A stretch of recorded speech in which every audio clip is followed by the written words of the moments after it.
Chá para emagrecimento. Quais são os melhores? Então vamos lá. Já clica no gostei, se inscreva aqui no canal, porque para começar a entender qual é o melhor chá para o processo de emagrecimento, primeiro nós temos que entender quais são as substâncias, os processos, o que ele pode fazer exatamente para você conseguir determinar o melhor chá. Porque não necessariamente o melhor chá para perder peso vai ser o melhor chá para o emagrecimento. Muito legal essa. Ficou curioso? Então, vamos lá. Nós temos diversos tipos de chá. Chá verde, de hibisco, cavalinha, entre outros. Quais são os princípios de um chá? Normalmente, um chá é uma bebida líquida, perfeito, uma bebida líquida é ótima, mas poderia ser uma bebida pastosa, não é mesmo? Uma bebida líquida com um teor de água. Você achou que eu ia falar de álcool, né, cachaceiro? Um teor de água muito alto, pelo menos acima dos 99%, assim como o leite também é. Ou seja, quando você pesa 1 litro de chá, 99% ao menos ele é teor de água. E aí eu recebo frequentemente a dúvida dos meus alunos. Qual é o chá que mais emagrece? Vejo que vocês têm uma expectativa muito alta sobre os chás, quando na verdade o que vai emagrecer mais são as substâncias que têm o poder termogênico. E por que o chá ficou então popular para o processo de emagrecimento? Superestimado até. O pessoal procura muito assim chá para emagrecer. Porque nós temos em alguns chás algumas substâncias que são termogênicas, como por exemplo a 1,3,7-trimetilxantina. Você vai dizer, que desgraça é 1,3,7-trimetilxantina? Também conhecida como cafeína. Então sim, quando você vê num rótulo de um suplemento 1,3,7-trimetilxantina, muito provavelmente quem escreveu aquilo está querendo te dar aquela ludibriada esperta para dar aquela encarecida no produto, fazer você gastar à toa. Porque é só escrever cafeína. Mas legal, é bom a gente saber disso para que a gente não caia em armadilhas. Pagar num suplemento de cafeína pura 100, 150, 200 reais, o que não faz sentido nenhum, porque cafeína é uma substância muito barata. Ok, então alguns chás têm cafeína? Sim. Dá um exemplo de um chá. Com certeza o mais famoso, o chá verde. Quando você fala, então, de usar o chá verde para o processo de emagrecimento, você está falando, na verdade, que você está colocando para dentro do seu organismo uma pequena quantidade de cafeína. Tem diferença? Vocês podem me perguntar isso. A cafeína vinda da cápsula de suplementação, a cafeína vinda do nosso querido café ou a cápsula vinda do nosso delicioso chá verde, depois de atolar 1 quilo de açúcar nele. Olha só, não, a cafeína é a mesma. Então quer dizer, Leandrão, que se eu entendo que a cafeína é a substância termogênica mais bacana que a gente vai encontrar de forma legalizada, natural, tanto faz então eu consumir uma cápsula ou tomar café? Exatamente. Então por que eu estou tomando cápsula de cafeína? Porque talvez você não goste do gosto do café, não quer ter o preparo, alguma coisa nesse sentido. Vou usar 420 de cafeína, que é uma quantidade alta, vou precisar tomar 600 ml de café, pelo amor de Deus. Então a cápsula de cafeína ela torna-se uma coisa prática e não melhor. Agora, e o chá? Onde é que entra nessa história? O chá também é uma fonte de cafeína. Então se você entende, o chá verde, tá? Se você entende que o chá verde é uma fonte de cafeína, se você mandar ele, o café ou o termogênico à base de cafeína, vai dar no mesmo. Só que o chá verde tem pouquinha cafeína. Então você vai ter que mandar muita quantidade do chá verde para encontrar a mesma quantidade de cafeína. Mas lá nós vamos ter as xantinas, vamos ter alguns outros fitoquímicos importantes para o emagrecimento. Não, tá? Não é relevante os outros nutrientes que tem ali para os termos de emagrecimento. Perda de gordura, supressão de apetite, aumento de disposição, que é tudo isso que a cafeína vai fazer, tudo isso e mais. Então você usar o chá verde nada mais é do que adicionar na sua dieta uma fonte de cafeína. Como eu disse, tem outras substâncias, mas não são relevantes perto da cafeína para o emagrecimento. Para a saúde, já vamos comentar.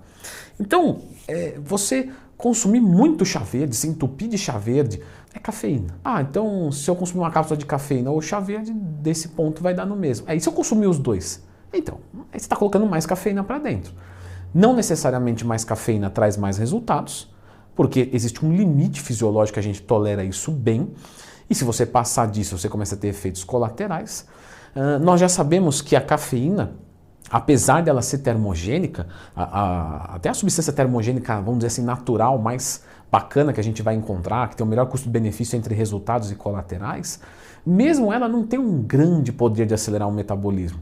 A gente colocando uma cápsula de 210, 420 miligramas de cafeína, os estudos nos apontam que vai melhorar de 50 a 150 calorias queimadas por dia a mais de taxa metabólica basal, ou seja, 150 calorias a mais não é grande coisa, não é isso que vai fazer o indivíduo emagrecer.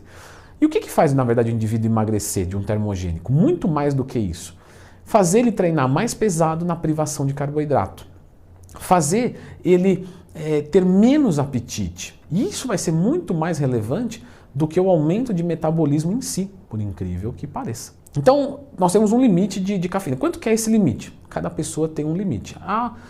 Os órgãos de saúde, né, maiores aí, eles vão colocar até 420 miligramas. Mas nós temos grandes diferenças entre uma mulher de 1,50 e um rapaz de 2,15 metros. Então 420 fica uma recomendação muito genérica. Para essa pequena indivídua, ela pode até ir para o pronto-socorro de tanta cafeína de uma vez. O outro pode tomar e não sentir nada. Então você tem que ir testando qual dosagem você se sente bem.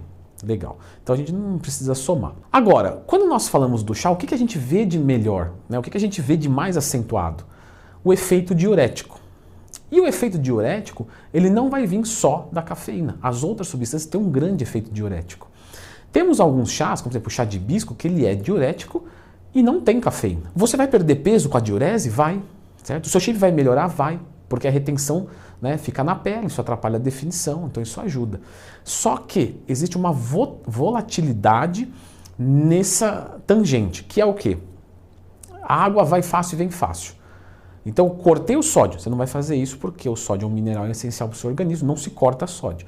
Mas cortei o sódio, mandei um diurético. Você vai melhorar o seu shape em questão de algumas horas. Você vai ver perda de peso em algumas horas. Só que, quando você voltar a beber água, que você cessar o diurético, você recupera isso. Então, não é uma estratégia que faz você perder gordura, mas te dá um ganho estético. Essa você pode somar com um termogênico, uma cafeína, aí legal, porque cada uma é para uma coisa. Então eu vou usar um termogênico e vou usar um chá diurético. Muito bom. Só que você tem que entender que esse efeito ele é temporário. Isso não quer dizer que é ruim, é uma característica apenas. Poxa, vou ir para uma praia, vou lá, quero tomar um chá para dar uma limpada, né, esteticamente falando, porque nenhum chá vai te desintoxicar, porque se estiver intoxicado você tem que procurar um médico, não tomar um chá, né, então já fica a crítica ao detox. Vou tomar nesse período para melhorar a minha estética ali, vou entender que no momento que eu parar com ele, vai piorar. Posso tomar direto chá? Pode. Chá é muito bom para a saúde. Se você quiser tomar e sempre ter esse efeito diurético, muito legal também. Só cuidado que o excesso pode dar alguns efeitos colaterais, como por exemplo diarreias, nada grave, tá? Mas você vai ter alguns incômodos. E por que dizem que, por exemplo, eu não posso consumir um termogênico e me indicam consumir um chá verde, algo desse sentido, manipulado, ou a questão do líquido mesmo? Por quê? Então, porque normalmente quem não pode com termogênico, porque, sei lá, tem azia, refluxo, gastrite, problemas emocionais como ansiedade, ou tem hipertensão, o pessoal indica o chá porque é uma quantidade pequena de cafeína pelo mesmo copo de café ou cápsula de cafeína. Mas se você exagerar no chá, você cai no mesmo problema. Tá? É que é difícil você consumir, por exemplo, 400 miligramas de chá verde. Você tem que consumir mais de 1 litro de chá verde, de uma vez. Normalmente, se você vai consumir um copo de café e um copo de chá, o de chá vai ter muito menos. Então, quem parar num copo tá tudo bem, mas é cafeína igual. Então, se você tem restrição com cafeína, você também vai administrar o chá verde com cautela. E aí talvez seja mais indicado algum outro tipo de chá. Então, os chás para emagrecimento não têm grande relevância na perda de gordura corporal. E o que tem é o chá verde, é o principal, ele vai ter cafeína, que é uma substância que a gente já conhece muito bem, que vai nos ajudar muito mais com disposição e cessação de apetite do que no metabolismo, mas que também, obviamente, é bem-vindo. Então pode consumir chá, chá é show de bola. Pergunta de aluno meu, a quantidade de chá Eu contabilizo na questão de líquidos do meu dia? Sim, se ela é 99% líquido, você se hidrata com ele também, apesar dele ter um efeito diurético. Então você pode contabilizar isso na água. Eu bebo 4 litros de água por dia. Vou beber 3 e 1 litro de chá, sempre. Posso fazer isso? Pode. Chá é muito bom. Só que não ache, né, não vejo uma magia nisso, uma misticidade de emagrecimento. Vou secar porque estou tomando um chá, né? Não vai acontecer. Ainda que o efeito estético, ele é legal. Pessoal, eu vou deixar então agora aqui, porque eu vejo que muita gente procura chá. Eu vou colocar aqui alguns passos que você pode fazer para fazer um processo de desidratação, para você tirar a sua retenção de líquido extra, tá? Essa a mais. É um vídeo campeão de visualizações aqui e que causa mudanças estéticas muito rápidas, porque mexe com a água. Então dá uma conferida aqui.